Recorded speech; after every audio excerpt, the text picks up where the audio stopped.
दिलीप ढवळे यांनी आत्महत्या केली आणि त्यानंतर उस्मानाबादमध्ये शिवसेनेवर उद्धव ठाकरे यांच्यावर टीकेची झोड उठली आणि म्हणूनच शिवसेनेचे पक्षप्रमुख उद्धव ठाकरे यांनी कालच्या उस्मानाबादमधील सभेत या प्रकरणी मला माफी मी मागतो असं म्हटलेलं आहे आणि शेतकरी मला भेटायला आला असेल आणि माझी भेट झाली नसेल तर मी जाहीर माफी मागतो असं वक्तव्य त्यांनी या जाहीर सभेत केलं आणि या संपूर्ण प्रकरणाची निष्पक्ष चौकशी करून दोषींना फासावर लटकवलं पाहिजे असं देखील वक्तव्य उद्धव ठाकरे यांनी केलेलं आहे।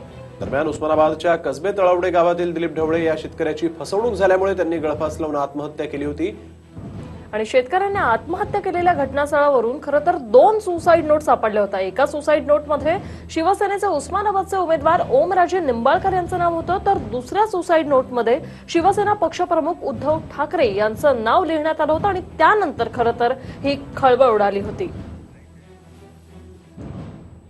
काही दिवसापूर्वी याच विभागामध्ये एका शेतकऱ्याने आत्महत्या केली ढवळे आणि त्यांनी त्याच्या चिठ्ठीत नाव लिहून ठेवलं होतं ओमराजेचं। त्याच्या सोबत सुद्धा एक शेतकरी त्यांनी असं म्हटलं की उद्धव ठाकरेंना आम्ही भेटायला गेलो होतो पण दुर्दैवाने भेट झाली नाही। भेट झाली असती तर नक्की त्याला वेगळा काहीतरी न्याय मिळाला असता।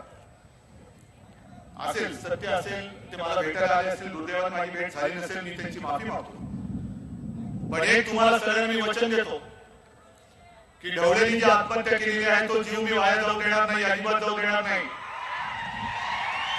कारण मी ओमराजेंकडून पूर्ण माहिती घेतलेली आहे सगळी कागदपत्र तयार आहेत आणि माझी नव्हे ओमराजेंची सुद्धा हीच इच्छा आणि मागणी आहे की या प्रकरणाची निपक्षपातीपणाने चौकशी झालीच पाहिजे आणि जे गुन्हेगार असतील ते फासावरती लटकलेच पाहिजे ही आमच्या सगळ्यांची मागणी आहे।